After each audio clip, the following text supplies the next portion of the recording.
Hello, guys. David Vos again. I'm here in Oklahoma and just looking out over the beautiful view here from the cabin. Um, it's I'm still here. It's a little difficult to sleep here in the cabin because I try to do a lot of I sleep in my van or my. It's not a van. What is it, Dave? What do you drive? Pickup truck with the Shell camper. And I'm looking.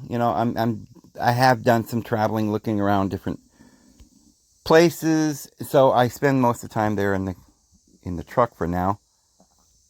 But as you know, if you've been following any of the videos I've been doing, that I can't really stay here at the cabin anymore, and so I'm looking for a place. And this morning there was a guy that I think he lives in Canada. There's a couple of people that I watch that do a lot of camping and stuff from Canada. One guy, and I don't even really know why. At first, I didn't really enjoy some of his programs, but now I've seen a couple more and I like his programs.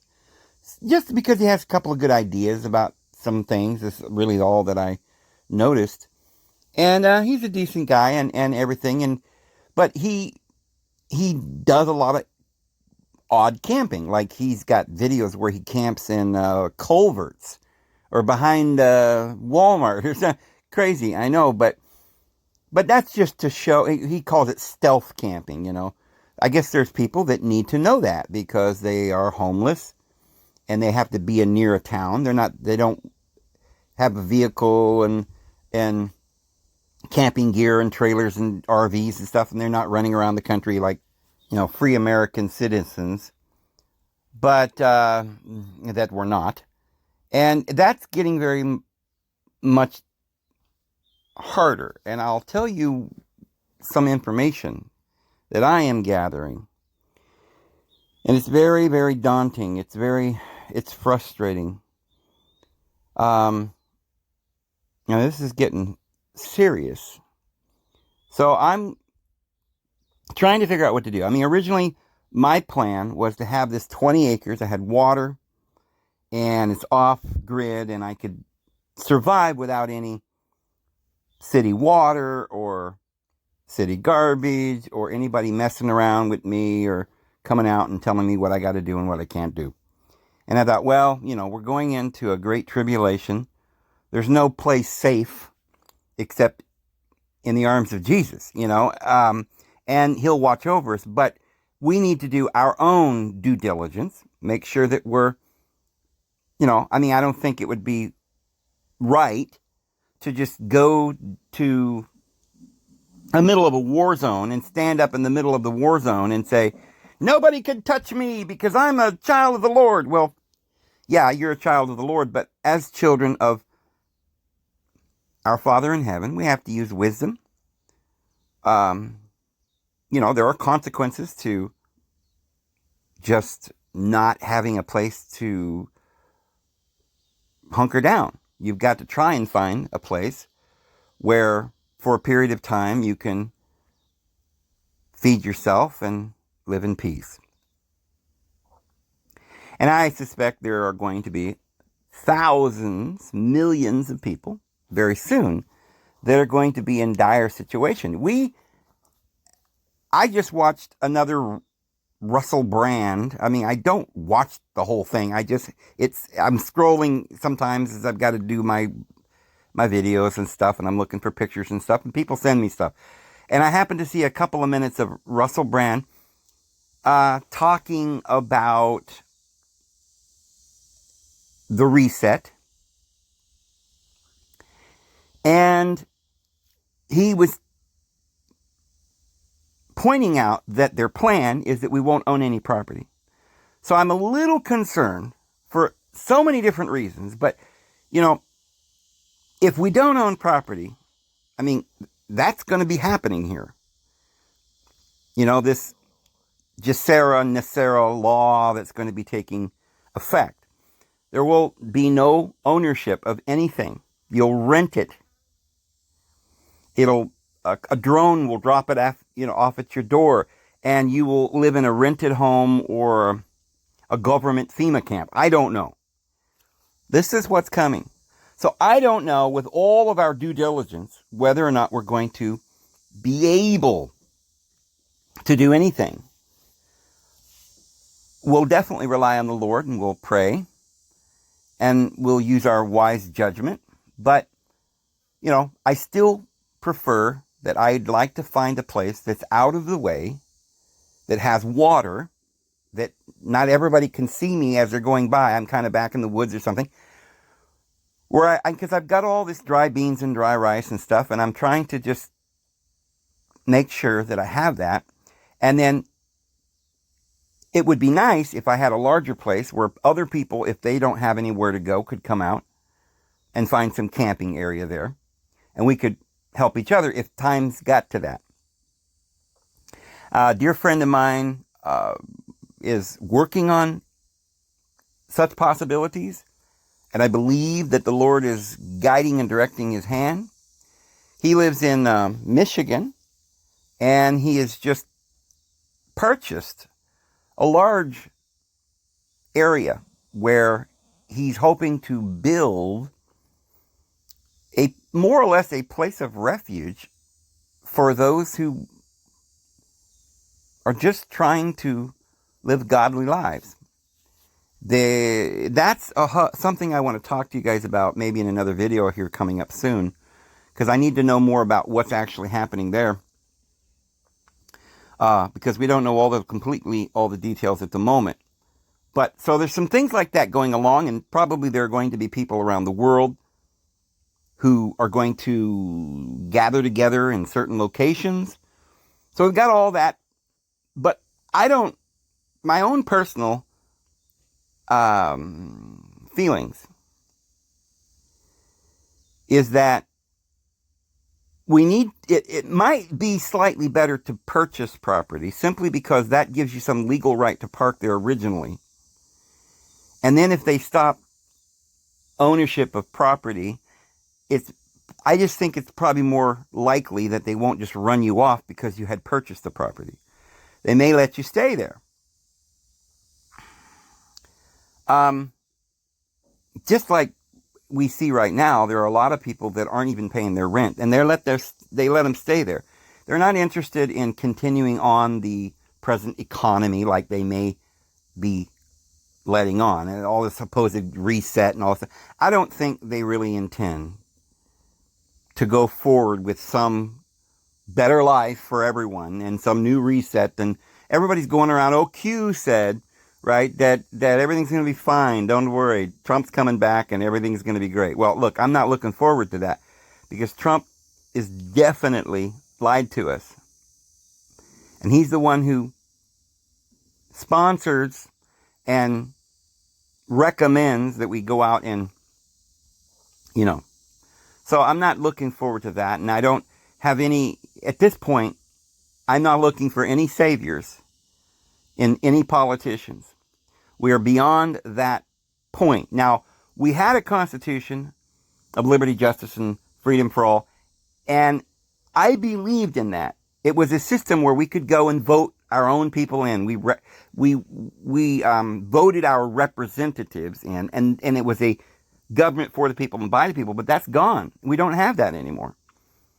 And this last election showed that there's no actual voting. There never has been, but we didn't really know all the mechanisms. But that's over. We can't really vote somebody in and change things. What we have to do is take down this present system, and I suppose that's going to be difficult. You see, that's what, like I said the other day in that last video, this isn't the devil doing this. This is the devil reacting to the fact that we're at the end of the age and he's losing his slaves. And so he's scrambling, because of the fact that we're waking up and we're on to him. He's trying to dumb us down and scramble and deceive the entire world. And this is going to be a great war, the war of Armageddon. a great tribulation. So we have to prepare for it. So I am looking at purchasing something, but it crosses my mind, if I'm going to go out and buy some property, even with a well and all the things that I'm looking for on the property, a place that doesn't have a lot of bugs and things like that, because these ticks and things are running me out of Oklahoma here, where I'm at, in this part of Oklahoma, where all of the humidity is and stuff like that. I feel as though I can't stay here because I've been eaten by mosquitoes and ticks now for about 3 years here. And I don't think I can physically take it anymore. I mean, I do believe and I know that these bugs like mosquitoes and ticks carry parasites, or they are parasites, but they carry disease. And I've recently been concerned about that, and I didn't feel well. I mean, literally, I get eaten by mosquitoes and ticks so badly that I feel feverish at times. And I really don't know what to do because it's hot, so I can't sleep with a blanket on in the summer, and the mosquitoes are everywhere. So I've tried different things, but look, I just really need to get out of this particular mosquito-infested, tick-infested, snake-infested swamp that I live in. I purchased property that is right next to a big pond. And this pond happens to have all kinds of huge cottonmouths, otherwise known as water moccasins. They are deadly vipers. They're more deadly than regular rattlesnakes. You wouldn't want to get bit by one. Of course, they avoid humans. I'm not worried about them, walking around. But I have seen them in my home. And this is something I told you guys about the other day. Because of the fact that I built this cabin out here in such a way that in order to get all the mice, I didn't realize how many mice there was out here in the forest. They live under the leaves because the oak trees drop their leaves, and there's mice they got little tunnelways, and they live all throughout the leaves. And I guess that's why there's so many copperheads and snakes. They're eating the mice. And I got all these frogs, and I got all these other things. And it's just a huge habitat for mosquitoes and ticks, snakes, and mice. Now, the mice have infested the cabin. I tried everything. I didn't want to hurt them. And then I thought, well, look, I'm going to have to kill them because they're going to kill me. Because the mice are infested with ticks. The ticks infested my entire place. And my dogs have ticks all over them, and I cannot keep them all off. So I promised my dogs, and I actually did, I feel bad for them, and I don't, it's impossible. I cannot live here anymore. So I'm looking to figure out what to do. Now, I had thought about, well, what do I want to buy a place for, especially if they're going to take away all of our property rights? And why do I need to pay money to live in a fancy home? I don't need that. It's going to be a short period of time, and Jesus is coming. And all I need to do is put these videos out every day. I want to keep it as simple as possible. So I thought, well, maybe I could just, run around in my truck and stuff. And then I'm like, wait a minute. They're going to stop people from traveling soon. I mean, this is a very, very, very big possibility, at least at some point. And probably sooner than later, you'll have to have a card before you're able to go into a store. I already know I won't be able to go, at least for 3.5 years, I probably won't be able to go into a store and buy. That's why I'm trying to stock up on beans and rice and coffee, sugar and salt and things that I don't even have any sugar because I don't use sugar, but a little salt for soups or beans. If you cook a pot of beans, you need a little salt. So I have this stuff that I'm going to be able to survive all of this, but I need a place that's dry, a place that I can keep it, a place that I can go back to, and stay there and have a campfire and so forth. So if you're in your car, that means you're going to have to be on the highway, number one, and they won't let you, if they're going to stop commerce, then that's not going to work. And this stuff they're already doing in Canada. They've tried it. I don't know if they're continuing on with that. This is going on in Australia, and it's coming here. And this is very, very crazy, the stuff that we're talking about right now. But this is the reality. This is a very big possibility of what's about to happen. So I thought, well, I can't live in the truck. Well, I can go find some property out in the middle of nowhere and just camp there. And then I realized, just from the last 30 years of my life, I know that's not really possible. I mean, even 20, 30 years ago, you couldn't just camp somewhere or, out in the forest. You could, technically, they let you stay there for 2 weeks or something like that. Some places it's 30 days. Some places it's only overnight. If it's Forest Service land or BLM, you're allowed to camp there.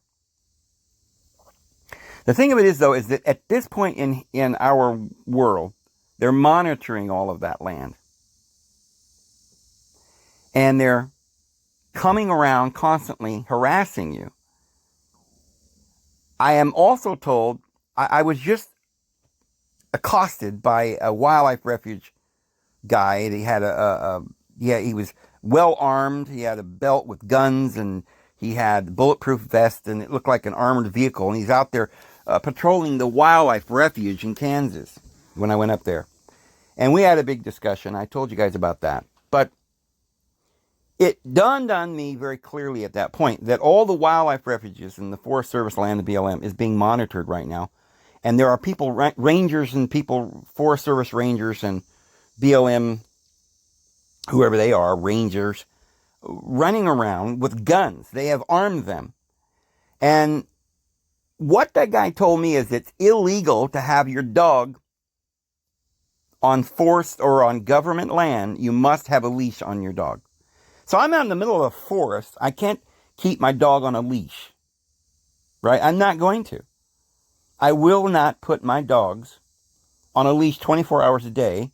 Actually, I don't ever put my dogs on a leash. They know we communicate. I tell my dogs, go over here, do this, do that, and they do it. And I don't, I'm not like real picky with them. They know they've got lots of freedom, but they also listen. There's danger, somebody's coming, I tell them, come here, get in the truck, or whatever they do. And they stay right with me. They don't go too far away from me when we're walking. So I never put my dogs on a leash. Now I understand if you went to a city park or you're in town or whatever, it'd be good to have them on a leash. It's not legal to not do that. And I understand that. I just don't usually go anywhere with my dogs where I need to have a leash. So I'm not going to be able to go anywhere on federal land because these rangers are running around and they're looking for some excuse to tell you to leave or to give you a ticket. Now, the ticket, he told me, was $300. And he wanted my phone number and he wanted my address. I said, why do you want that? Well, they put it in a database. And I said, wonderful. So, you're participating, Mr. Ranger, in the rounding up of the folks before the Great Extermination. Wonderful. I hope you're pleased with what you're doing. And people are like, well, it's my job. I'm like, you know what? You should quit your job. When is it going to get to the point where the executioners finally realize, wait a minute, we execute everybody and then they're going to come and execute us. What's the point of, what person in their right mind would comply with all of this? I don't know. But this is the road we're on. So I'm worried about federal land, and I couldn't legally stay there more than some places you can stay 2 weeks or 30 days. But I wouldn't care about that. I'd move my camp every day if I had to. Although that's going to be difficult. And I was thinking, well, maybe the only way to do that stealthily is that I'm going to have to get rid of my vehicle and figure out how to put everything I'm going to have for the next few years in the backpack. And get me a tent that's camouflaged and then hide it somewhere and they'll never see me. But then I'm like, well, nah, they know where you're at. They're monitoring you with your phone. They got all these hundreds and they're going to have more rangers, of course, when they need them. It was that guy that down there in Melbourne the other day who said, you guys are out protesting the lockdown He says, we've got all these agents looking into finding you and making sure that, with pictures or ID or people said you were there or whatever, they're going to find all these people and arrest them. And he says, if you think you're going to come out here again and protest your demise, like, oh, you don't like us to harass you and tell you to go down in your basement and never come out and die? Oh, and just jump out the window and die? Well, if you don't like that, tough. Because, we only had 200 people in our little riot entourage. But next time we're going to have 3,000 people. Or so what do you say, 4,000? He says, it doesn't matter. We'll bring in the army and we will put you down. I saw somebody in the army the other day on TikTok saying, look, all of us people here in the army, we're all for it. We're going to come in and kill y'all. So you better, understand that we're coming to get you. I mean, I'm not, I'm paraphrasing, but this is what we're theoretically going to be going into. So I'm not really thinking that it's a good idea to just think that, for the next 5 years or whatever, I'm going to be camping in the Federal Forest Service land or BLM. Because then I'm really going to be screwed. They come out with guns and bulletproof vests, and I'm on a Forest Service land camping, and I know technically I got 2 weeks and everything, but hey, they're not, oh, your dog was off the leash or whatever. So they haul me in because I've already been in the database, the guy told me. I was already put in the data. And by the way, when that guy came up to me, I said something about, hey, what are you doing? Are you monitoring us out here? And he goes, what do you mean, am I monitoring you? Who are you? Are you, like I don't remember exactly his words, but it made me feel like he was immediately being sarcastic, or maybe he really believed that I was some sort of paranoid schizophrenic, that I thought somebody was, the government's after me. Like they accuse crazy people of thinking that the men with black suits are always after them or whatever. And I know that some people in the past have been a little delusional and they've thought that. And, of course, most of those people are on medications and stuff like that due to the government control of all the people in the world. But, these guys, they really believe, up to this point, I think most of us really think that at some point, all these people are going to just quit. They're not going to do it. There's no way they're going to, whatever. It's not possible, right? These are human beings. Well, take a look at Germany. And I'll tell you something. Take a look at the scriptures. We know what's about to happen. But one way that I know that this is real, and I probably am able to see this better than some people or most, because I was raised in Jehovah's Witnesses, and I know them. They were my brothers and my relatives. I mean, they're still my relatives. I have many relatives in that organization. My father hasn't spoken to me in 20 some years. I don't know how many, 25 years.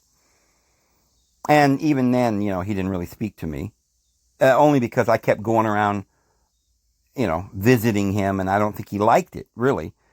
And, when I was younger, I would go and I would find where my father was, and I would go and knock on the door and say hi and try to talk to him and stuff like that. But he would literally ignore me, didn't want to talk to me, so I gave up on that. So I haven't actually had any conversations with him for over 20 years. And my mom passed away. I don't have any relationship with any of my family or anything because of this. And it is due to the fact that this religion has put it into the minds and of all this people that they're doing God's service to execute me. That's really what they're doing. Because they may think, oh, we're just shunning him. That's, well, all he has to do is be righteous. And of course, it's his fault. The problem is I never did anything that is like unscriptural or anything. I didn't commit adultery or anything like that, or I wasn't an alcoholic. I wasn't involved in any crimes. But it was a political thing that they got rid of me. They actually had to baptize me at 17 and a half in order to disfellowship me, because they knew I knew too much, because of the fact that several years later when I was 13 or earlier. When I was 13, they disfellowshipped or they didn't officially disfellowship any of my family at that point. They did later on. See, their intent was to get rid of us, but they couldn't. We hadn't done anything wrong. My dad had a beard, and they said that that was enough that we could all be shunned. And so I struggled from 13 to 18 in the organization because it had been my whole life. My father still hadn't disowned the org. I mean, he still believed in it, but he was just so confused that he spent a few years because they kicked him out for the beard.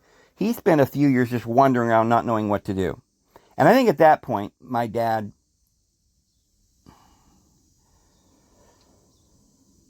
truly, I don't know. I won't say. But what I'm trying to get at with this is that I know these people. They were my brothers and sisters. And they were good people, I thought.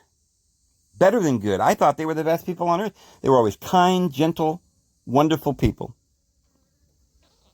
But they really do believe in their teachings, and what they're intimidated by their organization to do what they do to me. So if these people, my family, can do that to me because they're brainwashed, then I know beyond a doubt that the rest of the world is going to do what they're saying they're going to do because they're all brainwashed. They literally do believe that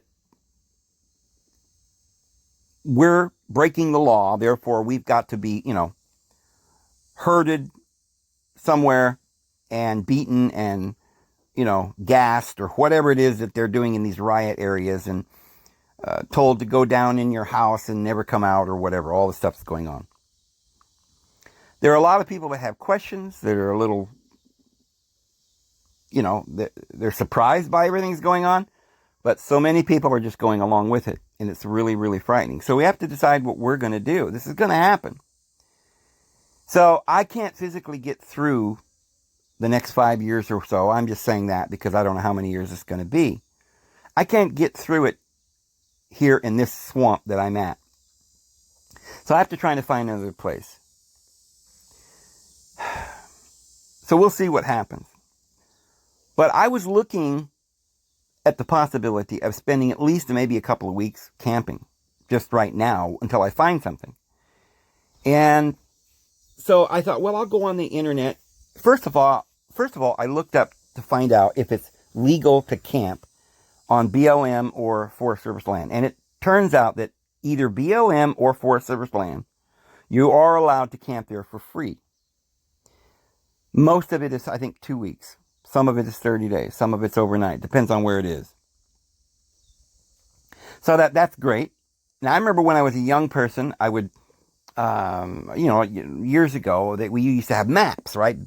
Atlases and stuff like that. We didn't have the phone app and all the GPS and stuff. And I remember we always had maps in our glove compartment. That's what that was for. It was for gloves and maps. Right now it's empty. It's got the registration or something. And the car manual. That's about it. Maybe some gloves. But anyway, I seem to remember on those atlases that there would be green color on the map where there was Forest Service land. And it would say Forest Service land or BLM. And it would say right on the map. Well, it appears to me anyway, maybe I'm just having trouble here, but I looked everywhere on the internet and I cannot find a map that shows where the Forest Service land actually is. Google Maps does not distinguish Forest Service land or BLM. And there is no feature on the map that will allow you to see where it is. So I looked it up and I finally found that they said there's only 2 places where you can find BLM and Forest Service land. And there was these 2 websites. But they're apps and you got to download. So I tried doing that and it's not convenient. It's not. All I wanted was a map showing me basically where the Forest Service land is. I can go in that direction and look at the signs. I don't need to know the exact line because there's going to be Forest Service roads and It's going to be signs and everything. I just need to know the general area. And then I've got my map, my phone here with maps and GPS. But I need some other map that shows the exact location of the Forest Service land. And I couldn't find any. And the two apps that they claimed would give me that, I think one of them you had to pay for it and stuff.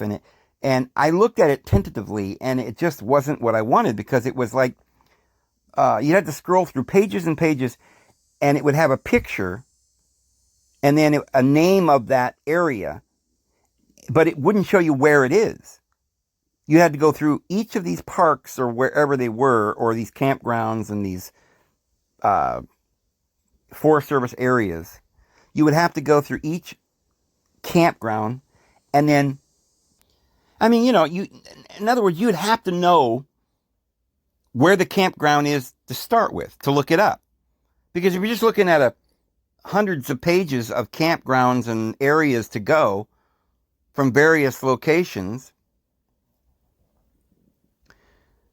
it would take you quite a while to click on each picture, get the name, and then go to another map and look it up, see where it is, because they didn't have just a simple map showing me. So that sort of told me that this is something that they're doing on purpose. They're not letting people find where Forest Service land and BLM land is.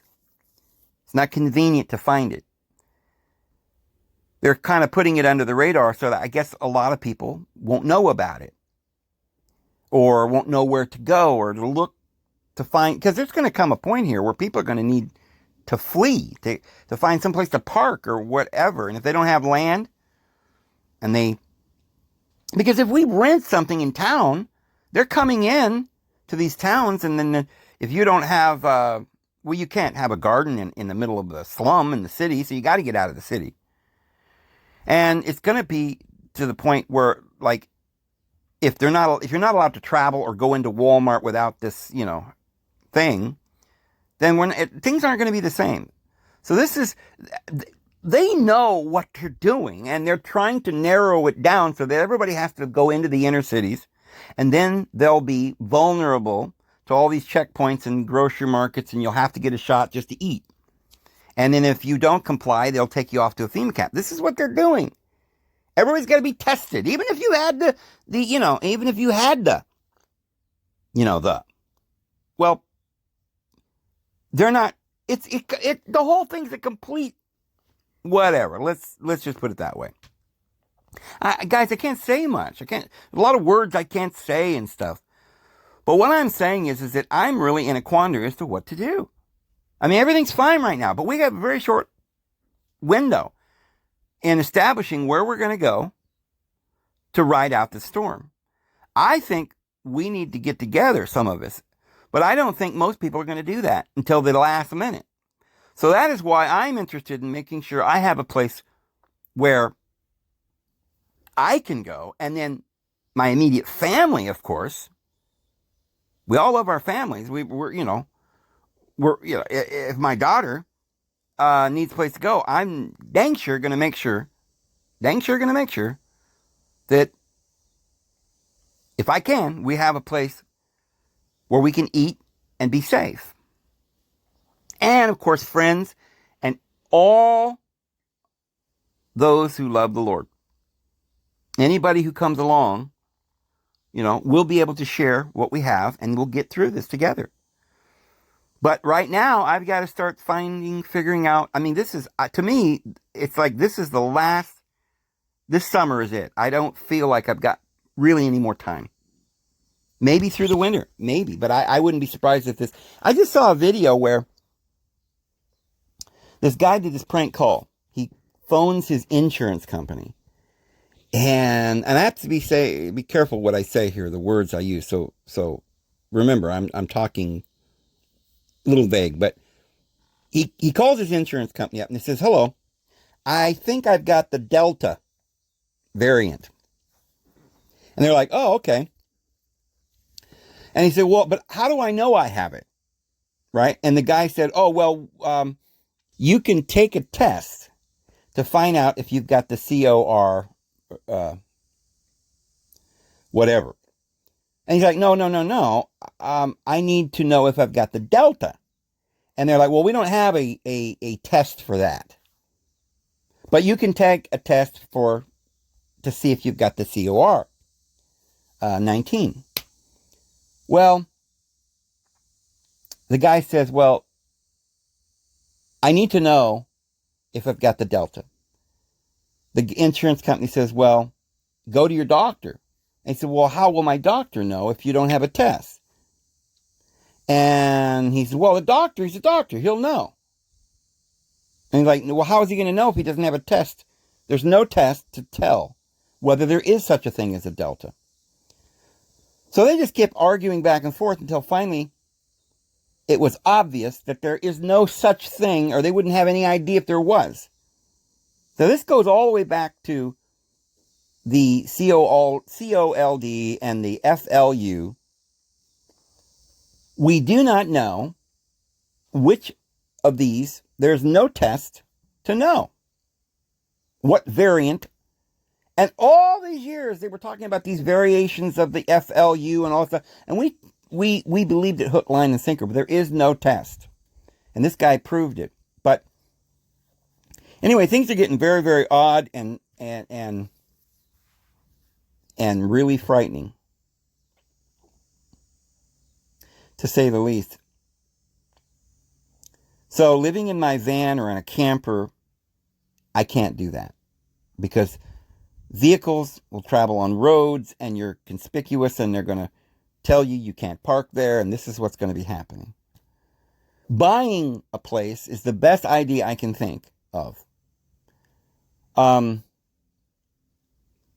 If they decide that you no longer own anything, no one has any property rights, well, then I'm just as well off.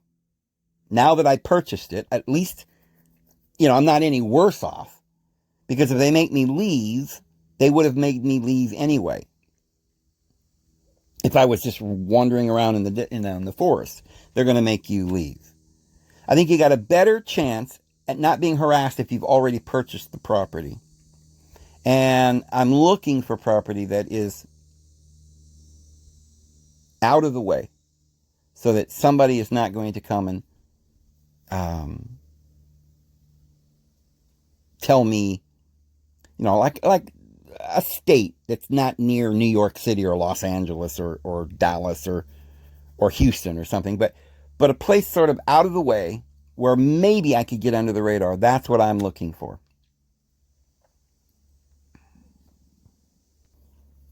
But I was watching that guy from Canada that does the camping show, and he said something that I had just been thinking, because I was looking, and you can buy a tent, a really nice big tent that will last a long time, and it's like a little cabin, but they're like $1,200. They're over $1,000 for a tent like that. Ain't nobody got that kind of money for a tent. And after all, it's just a piece of canvas. So I had kind of thought, well, maybe I should just get a big tarp and make my own tent. Just, why not? I just need a roof. I don't want to get wet. It's not like the tent's going to keep me warm. I'm still going to have a campfire or a sleeping bag or whatever. But as long as you're out of the rain and the weather. So I was thinking about that, and he had a video where he makes his tent with this piece of tarp that he got at Walmart or something. It was like a 10 by 12 piece of tarp that cost him like $19.99 or something at Walmart. And then he got another one, and he cut that one in half and made the walls with it. Well, it was really interesting the way he did it. It sounds crazy, but he used that tarp to make a really decent tent. He put one of those ratchet straps between two trees, so it was like he could throw the tarp over it like a roof. And then he put some rope through the little eyelets, or whatever you call those circular things that are on the edges of the tarp. I don't remember the name of those. But he put the rope through there and tied it off to another tree. And so it had a little slant, like a little roof-like slant, so the water would come off. And it ended up being a really nice little, he said for $60, he used Gorilla Tape and tarp, and for $60 he had himself a tent that was probably just as good as any other tent you could buy. But after all, we're not looking for fancy. We're just looking for a way to stay warm and dry and get through this period of time. So I could live the next 5 years in a tent, no problem. Even if I had to keep moving every 2 weeks. I mean, if that's the way I had to do it, I'd do it. But I'm not sure that that's going to be the best way. But I did like the idea that he had. And I'm really excited about Oklahoma now, western Oklahoma. I mean, I had driven through there on one of the highways. But there's a lot of area in that western Oklahoma panhandle kind of area. Not just the panhandle of Oklahoma, but all the whole western part of it. Well, there are some really beautiful areas in that location. It's funny. It's almost like, to me, that whole area of the United States, going from, I would say, even above Oklahoma up in Kansas, and perhaps all the way up through, I didn't really look in that area through Nebraska and North Dakota and South Dakota. But from Kansas, western Kansas, down through western Oklahoma, down through western Texas, I like that area. It's really good climate. There's lots of rocks, cliffs, arches, and plateaus. There are a lot of trees here and there, just the right amount. It's a little drier than it's a lot drier than eastern Oklahoma. I mean, you literally there's like a 20-mile swath right down through the middle of Oklahoma that divides the east part of Oklahoma with the west part. The western part has a lot less trees. There are some rolling hills. There are cornfields, but there are still some trees and some plateaus and stuff, like I said. But the eastern part of Oklahoma is like a dense jungle. It's humid. There are swamps and marshes everywhere. It's beautiful. But it's not good camping area.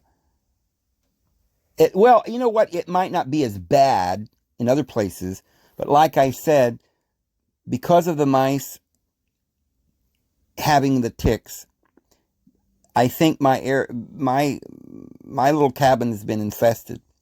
And about the only way I can get rid of those mice is to burn the cabin down. Because I've tried everything. If you use decon or whatever that is, where they eat it, it's poison. For one, I didn't like that because then they die inside your walls. And that might stink or create disease. I don't know. I have a little mice carcasses all over the place. And the mice come in periodically from outside. So if you killed all the mice in my cabin, you'd have another 30 mice in my cabin within 3 months. They'd all come back in. So it's a constant thing. I can't get rid of them. And all the mice are infested with ticks. And the rabbits and the deer and the dog. And so now my dogs are infested with ticks. And that's just not acceptable. I have to get them out of here. And I have to get me out of here. Like I said, I've been feeling feverish. And I mean, as I sit here, my legs are just pocked. What's that word? Like little pocks, a little pimple, little bites all over my legs, on my arms. Right? I've even got them on my neck and my back. These little ticks are so clever. I know that they were programmed very cleverly by somebody. Like I said, there are certain bugs that will go up your nose and they'll hover around until they get a chance and they go. And they try to lay eggs in your body or in your orifices somewhere. Or, some of them drill into your skin. And they will just fly around. You could swat at them and they'll move out of the way. But you just don't have the patience. You would just sitting there swatting at them forever. They're going to sit and wait until they can find a way into your body.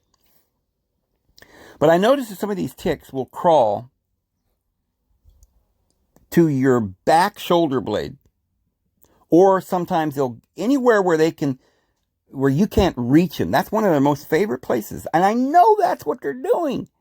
Because why is it that they would constantly be working their way to the back shoulder blade, which is a spot that I cannot reach?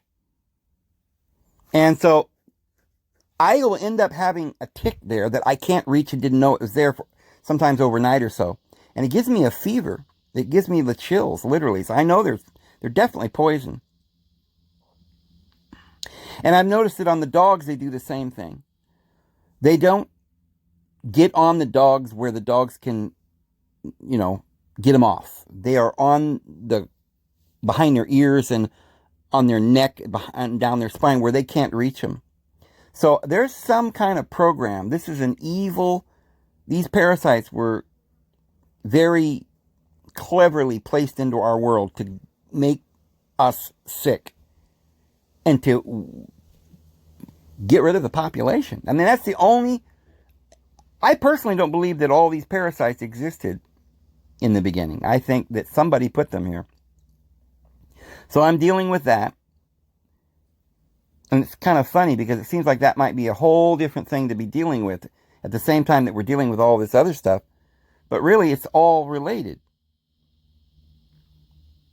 Sometimes I actually wonder if there could literally be that many ticks and mosquitoes and snakes in Oklahoma, or whether or not they're just dumping them on me out here. I mean, I know that sounds a little paranoid, but I'm telling you, this summer, all winter, all spring, and all summer long, and basically for 3 years, there are so many ticks and mosquitoes out here you can't survive.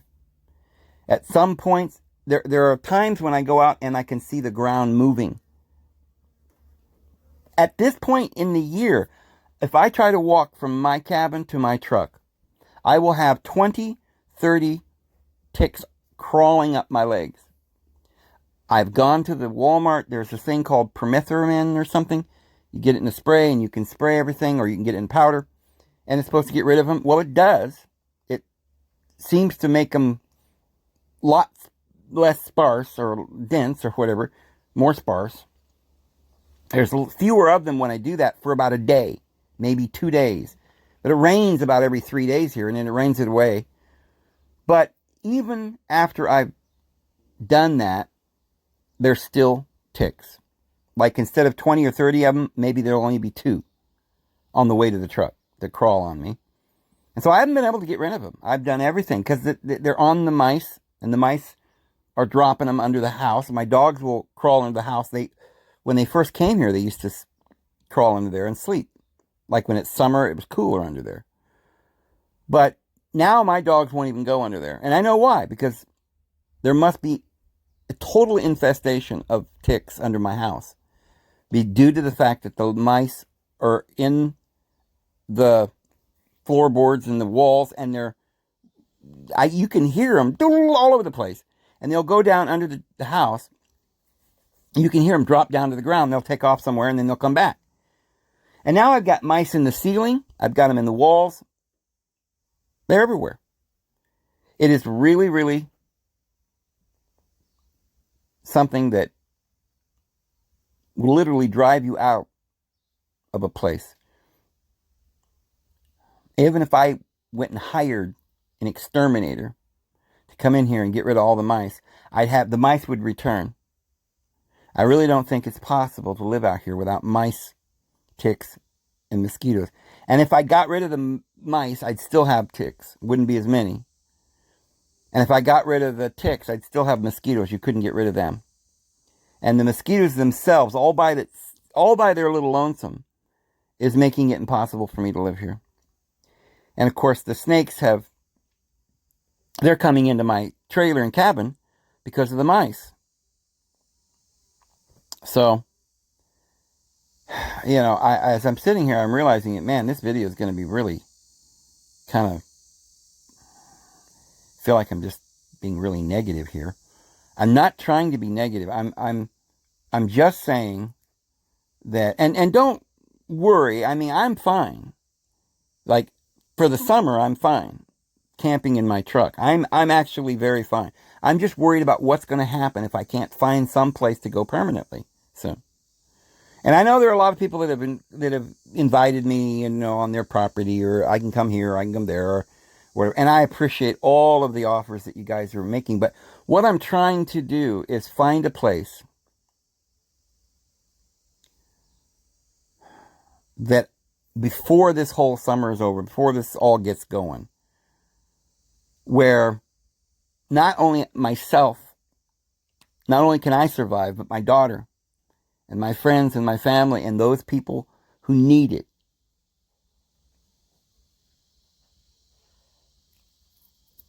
So if I were just to go and, somebody says, hey, come on over to my place and you camp out back. Look, I need to find a place that's permanent and that will be a good place for other people as well, so that some of us can get through this. So I'm not really sure at this point what I'm going to do, except that I think I'm going to try and purchase something. And I really like that area up around Oklahoma, because there is a lot of that area in western Oklahoma that I really like. I like western Texas as well. But there's a lot of area, and I think actually western Oklahoma is a perfect climate. The Panhandle area to me, is a perfect climate too. New Mexico is a perfect climate. I like New Mexico, but there's very few cities and towns in New Mexico. Well, as there is in West Texas, few towns, and western Oklahoma hasn't got any towns either. So it's a remote area. But the climate is perfect. But you got to make sure you've got water. Wherever you go, you need to have water on the property. That's why I'm looking to buy something that's got a well. Because it's at this point, the real estate market is very expensive. You can't find any place. I think everybody's got the same idea. Everybody's looking for a place out of town that they can purchase and hunker down. I really think that's what's going on. And everything's like way high. I think it's up 30%, the real estate market. So it's expensive right now. I heard somebody say it's about to go back down, but I don't know why it would do that. I don't think it will. I think it's going to get more and more difficult to find these places. So I've only found a few, because they're all sold. You find one and it's sold immediately. Anything that's out of the town limits and it's in the country and it's got a well. So I'm looking specifically for it. It has to either have a running spring or creek or river or a well on that property. So, because you can't live without water. If we're going to be up here 5 years or more or less, I don't know how long, at least 3.5 years, trying to survive, we're going to have water for sure. So that's what I'm looking for. But anyway, so I'm sitting here today just wondering if I should go down, try to go into Walmart one last time. I've been there like 3 times in the last month or so. The whole year before that, I quit going. When they were asking you to have a mask, I wouldn't go. So I realized once that starts up again, I won't be able to go back to Walmart at all. And I didn't even really want to go back in there. I don't want to use their establishment out of, more like boycotting. And I told everybody else too, we should boycott these. And I am. But there are some times where there's something like a tarp or whatever that I feel like there's not enough selection of tarps at the Dollar General. And I don't even want to, there's no difference between Dollar General and Walmart. Same people own all these companies. So, I can't think of any other way. Because I don't have a lot of money, and the tarps are cheaper at Walmart than if you were to go some. But it doesn't matter. Like I said, if you go to Lowe's, you're still frequenting the same monopolies, the same billionaire businessmen that own all of these stores. Now, I had to go and get the beans there. I got some of the beans in other places, but most of the beans, the dry beans I got was from Walmart and their dry rice and stuff, because it's the cheapest place to get it. So I'll probably go 1 or 2 more times before this is over to Walmart to get a few things that I need. And I'm thinking about going this week and getting one of those, couple of those tarps that, like that guy was talking about, and getting one of those ratchet straps, or a few of them, a few ratchet straps, because they're real handy. You can just hook them onto a tree and then just ratchet them up real tight. With rope, you tie it and it's loose and everything, but you need a little bit of a ratchet to make it tight. So, and make one of those tents and just kind of camp out for a week or so. And maybe at the same time, go look at a place in that area. I decided I really do want to live either in the panhandle of Texas or the west part of Oklahoma, or maybe even the west part of Kansas. I like that a lot. I just like the climate and everything. So I'm going to be looking in that area, and maybe I'll go look at another place. The place I went and looked at the other day, I'm not absolutely sure I want that place, even though it has everything I needed, but it's too close to the highway. And I'm really hoping to find someplace a little bit off the highway. I don't know. I just have this Mad Max thing in my mind where people are going to be coming along down the highway and they'll see you. And, well, like I said the other day, I mean, I guess it doesn't matter, because no matter where you're at, they're going to find you. And if you were in the middle of nowhere, then they found you, then they could come in and do whatever they wanted and nobody would ever know. So, really don't know how big a deal it is that it's not off the road too far, but I would prefer to find some place a little bit further off the highway. So I'm still kind of tentatively looking. I didn't put the offer on that house yet, because I'm still thinking about it. I'll probably think about it, and maybe tomorrow I'll make an offer if I decide to do it. But I'm going to be looking a little bit more today. After I load this video, I'm going to look a little bit more on, they call it, is it Zillow? I think it's called. And there's thousands of houses. All the houses that they're selling, most of them are in some sort of town. Like these little matchbook houses right in the middle of town. Everybody's around you, and city water. And, you know, it's no way I'm going to live there like that. So anyway, I'm going to go ahead and go, guys. I think I just updating you guys on what I'm doing here. And, but yeah, everything's good. I mean, I'm happy and excited about making a change and moving, but I'm just trying to make sure I find the right place. So anyway, we'll see you guys tomorrow. I hope you guys have a great day.